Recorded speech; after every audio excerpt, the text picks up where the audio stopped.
Halo, hai, Assalamualaikum. Kembali lagi bersama Anis Alfi di Sharing Tipis-Tipis.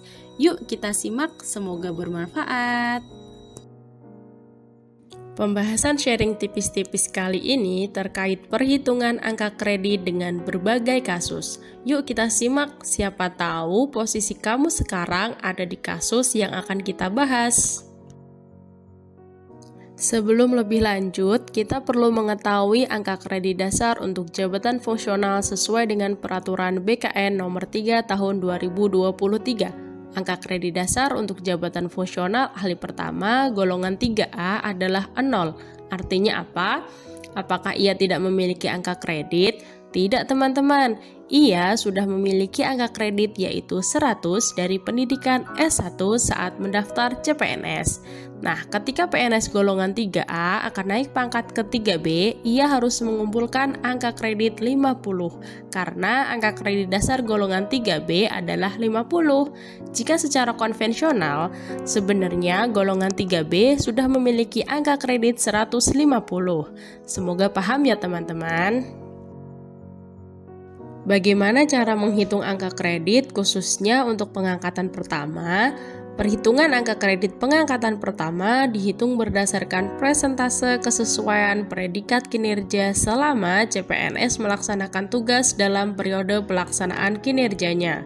Periode pelaksanaan kinerja dapat dihitung berdasarkan proporsional kinerja bulan berjalan. Contoh kasus perhitungan angka kredit pengangkatan pertama. Seorang CPNS golongan 3A menduduki JFPSM terhitung mulai 1 Maret 2023. Selama CPNS dari Maret hingga Desember 2023, dia mengikuti latsar dari Biro SDM dengan predikat kinerja baik. Maka perhitungannya dikonversikan ke dalam angka kredit yaitu 10/12 kali 100% dikali 12,5. 10 itu merupakan lamanya ia menjadi CPNS pada tahun 2023 dibagi 12 bulan dalam setahun dikali 100% dikali 12,5 itu adalah koefisien angka kredit pada jenjang ahli pertama. Sehingga pada tahun 2023 predikat kinerja baik itu akan dikonversikan sama dengan 10,42. Sampai sini paham ya teman-teman? Bagaimana jika ada kasus perpindahan dari jabatan lainnya? Misalnya JF Analis SDM Aparatur Ahli Madya golongan 4A mempunyai angka kredit 125 akan pindah ke JF lain, maka yang bersangkutan akan menduduki jenjang yang sama dan angka kreditnya tetap. Nah, untuk perpindahan dari jabatan administrasi ke jabatan fungsional sesuai dengan jenjang dan golongan dapat dicontohkan sebagai berikut. PNS golongan 3A dengan masa kepangkatan 3 tahun 5 bulan akan diangkat ke JFPSM ahli pertama dengan angka kredit yang diberikan 42,7. Dari mana angka kredit tersebut? Angka kredit ini hasil konversi predikat kinerja selama masa kepangkatan terakhir ditambah angka kredit dasar. Perhitungannya 100% dikali 12,5 sebagai koefisien angka kredit jenjang ahli pertama sehingga diperoleh 12,5, kemudian dikali 3 sesuai masa kepangkatannya yaitu 3 tahun. Jangan lupa masih harus dikali 5 bulan dengan perhitungan 12,5 dikali 5 dibagi 12 sehingga totalnya diperoleh 42,7. Contoh lain, apabila PNS golongan 3D dengan masa kepangkatan selama 2 tahun diangkat menjadi JFPSM ahli muda, maka angka kredit yang diberikan diakumulasi sebesar 150 angka kredit. Perhitungannya adalah nilai SKP selama 2 tahun sama dengan 50 ditambah dengan angka kredit dasar 100, maka totalnya 150. Apabila akan naik ke jenjang ahli madya dan pangkat 4A, maka butuh 50 lagi angka kreditnya atau minimal SKP baik selama 2 tahun.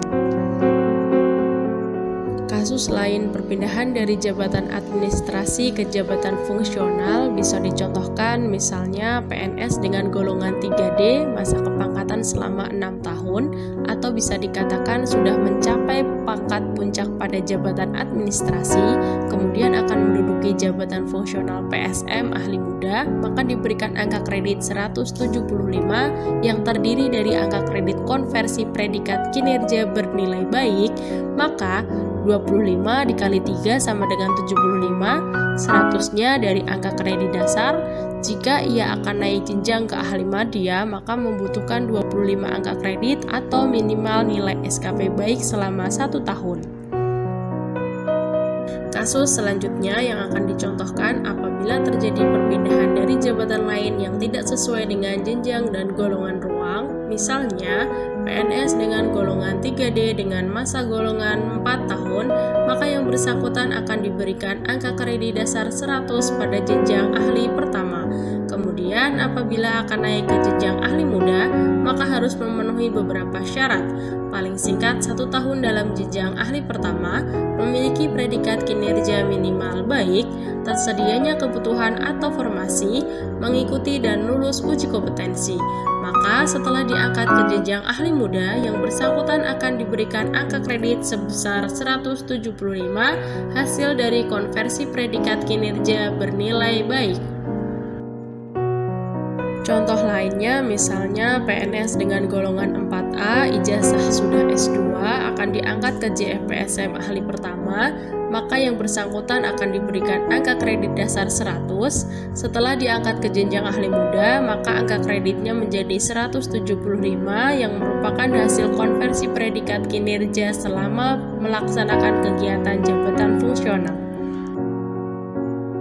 Berikut adalah tabel khusus penyesuaian atau penyetaraan yang sudah mulai berlaku pada tahun 2023. Angka kredit ini berlaku untuk penghitungan angka kredit apabila pejabat struktural atau pejabat administrasi akan pindah ke jabatan fungsional. Tabel ini menjadi acuan untuk menentukan angka kredit bagi jabatan fungsional melalui penyesuaian atau penyetaraan berdasarkan masa golongan ruang.